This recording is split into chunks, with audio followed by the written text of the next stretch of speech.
ఏదైనా విష సర్పం తనను తాను కాటేసుకుంటే చనిపోతుందా లేక బ్రతుకుతుందా?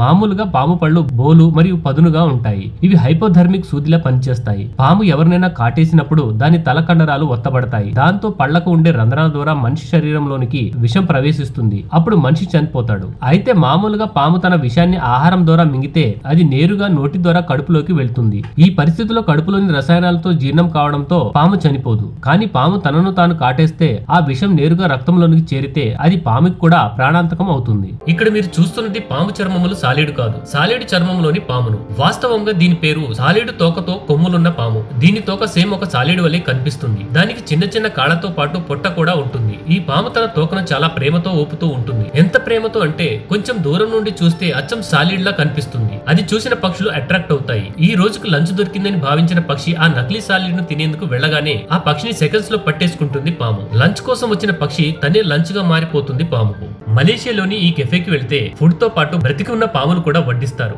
అయితే ఇవి తినడానికి కాదండోయ్, వాస్తవంగా ఇది ఒక పెట్ కెఫే. రెప్టైల్స్ ను బాగా ఇష్టపడే వారి కోసం ప్రారంభించబడింది. ఈ కెఫే పేరు థాంక్స్ బై డెకోరి. ఇది మలేషియాలోని కౌలాలంపూర్ లో ఉంది. ఇక్కడ ఫుడ్ తింటూ పాములు, బల్లులు, సాలీడ్లు, తేళ్లు ఇంకా చాలా సరీసృపాలతో ఆడుతూ ఎంజాయ్ చేయవచ్చు. ఇక్కడ ఉన్న అన్ని పాములు పాయిజన్ లెస్ అంటే విషరహిత పాములే. సో ఫ్రెండ్స్, మీరు భయపడాల్సిన పని లేదు, హ్యాపీగా ఎంజాయ్ చేయొచ్చు.